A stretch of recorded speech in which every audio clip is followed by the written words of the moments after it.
Hello everyone, welcome back to my channel. Again खूप दिवसानंतर आज मी व्लॉग करते. ॲक्च्युली शार्वीमुळे काही मला फारसा टाईमच भेटत नाही. म्हणजे तिच्या पाठी दिवस कसा निघून जातो ना हे काही कळत नाही. बट ठीक आहे, म्हटलं आज आम्ही पूर्ण फॅमिली एक शॉर्ट ट्रिपवरती चाललो होतो अलिबागला. सो म्हटलं आज आपण व्लॉग करूयात. तर आम्ही सकाळी 7च्या आसपास आम्ही घरातून निघालो होतो. त्यानंतर अटल सेतूवरून आम्ही जायचा प्लॅन केला. कारण आम्ही अटल सेतूवरून जेव्हापासून झाले अटल सेतू तेव्हापासून तिथून काही आम्ही ट्रॅव्हल केलं नाही. आणि यांना खूप दिवसांपासून जायचं होतं तिथून. तर म्हटलं चला मग आज अलिबागला चाललो आहे, तर मग तिथून जाऊयात आपण. मग पावसाळ्यात ट्रॅव्हल करायची हीच एक मजा आहे की सगळीकडे हिरवळ असते आणि इतकं छान वाटतं ना ट्रॅव्हल करायला पावसाळ्यामध्ये. अलिबागला पोचायच्या आधी आम्ही एक स्टॉप घेतला नाश्त्यासाठी. सगळ्यांनी आम्ही नाश्ता केला. आई पप्पांनी काही नाश्ता केला नाही, पप्पांचा तर उपवास होता, त्यांनी फक्त चहा घेतला. पण आम्ही सगळ्यांनी बाकीच्यांनी नाश्ता केला. मस्त मिसळपाव आणि पावभाजीवरती ताव मारला. पेटपूजा केली आणि त्याच्यानंतर आम्ही निघालो अलिबाग बीचकडे जाण्यासाठी.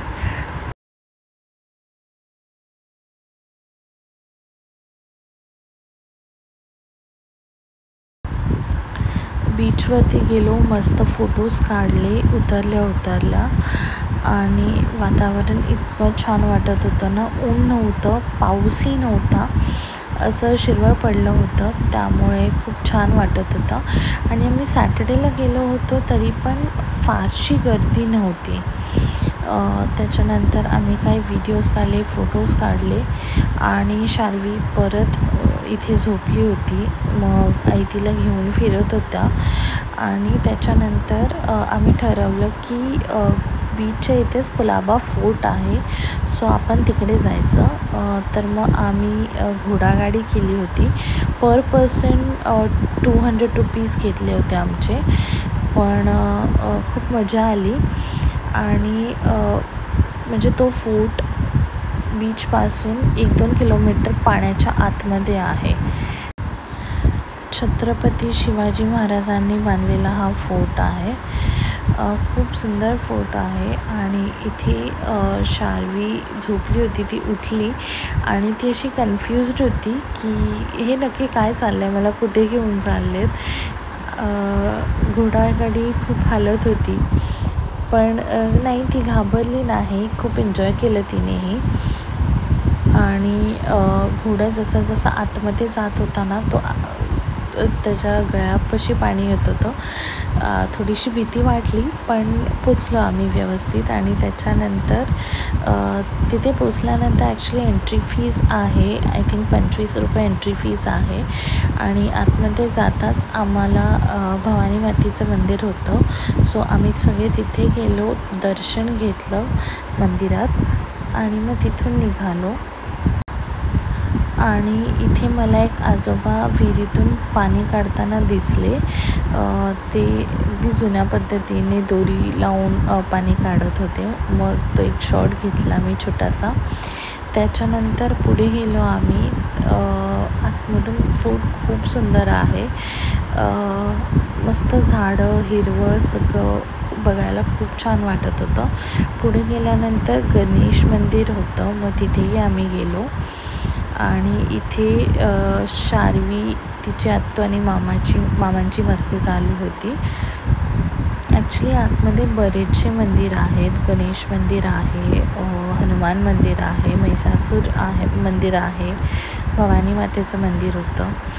सो पण आमच्याकडे टाईम खूप कमी होता, पण जेवढं आम्हाला फिरता येईल तेवढं आम्ही फिरून घेतलं. 10-15 मिनटंच तो घोडागाडीवाला थांबणार होता. त्याच्यानंतर हायटाईडचा टाईम असल्यामुळे, पण ठीक आहे, जितकं पॉसिबल होतं तितकं आम्ही फिरलो. आणि तिथे एक पाण्याचा कुंड होता फोर्टच्या आतमध्ये, खूप छान वाटत होतं. त्यानंतर हा दुसरा दरवाजा होता फोर्टचा, इथून बीच दिसत होता, समुद्र दिसत होता. इतकं सुंदर वाटत होतं बघायला की तिथून निघावंसंच वाटत नव्हतं. बट आमच्याकडे टाईम खूप कमी होता. मग तिथून निघालो, बीचवरती आलो. त्यानंतर आम्ही सगळ्यांनी आमचे फोटोज व्हिडिओज वगैरे काढले.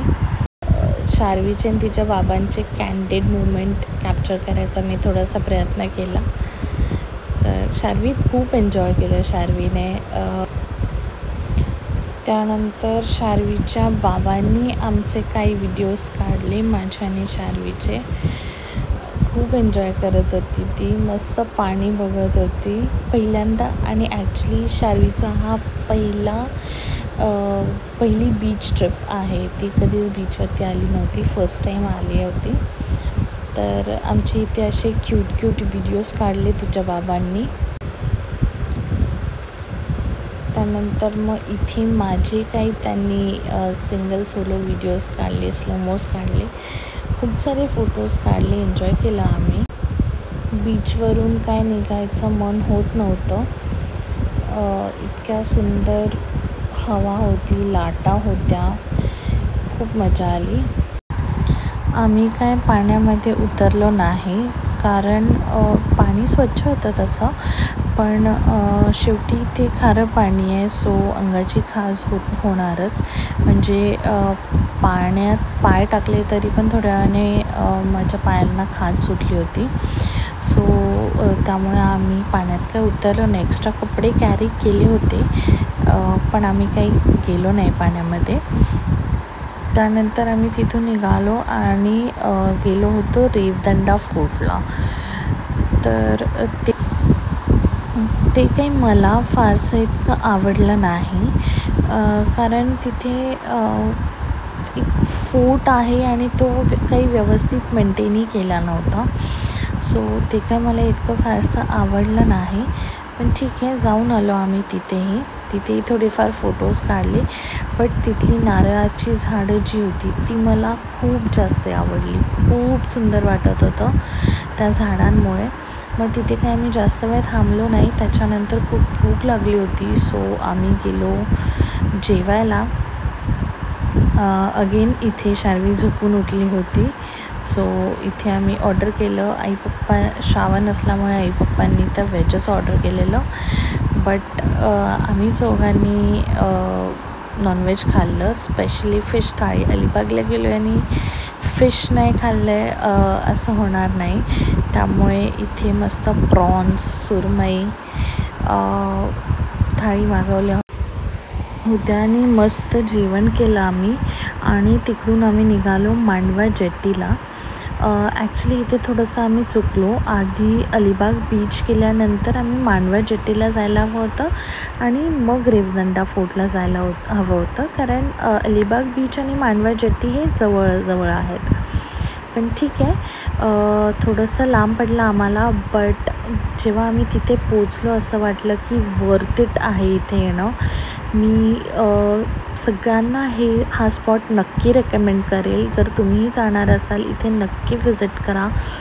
खूप शांतता आणि खूप कमी लोक इथे होते त्या दिवशी. तरी मस्त आम्ही सनसेट बघायला गेलो होतो, पण ढगाळ वातावरण होतं त्यामुळे सनसेट असं काही बघायला नाही मिळाला.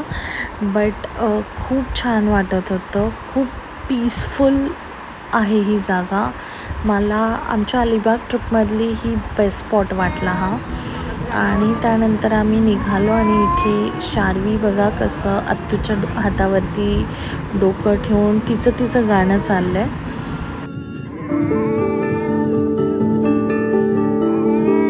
तुम्हाला हा व्लॉग कसा वाटला हे नक्की कमेंटमध्ये सांगा. Thank you for watching.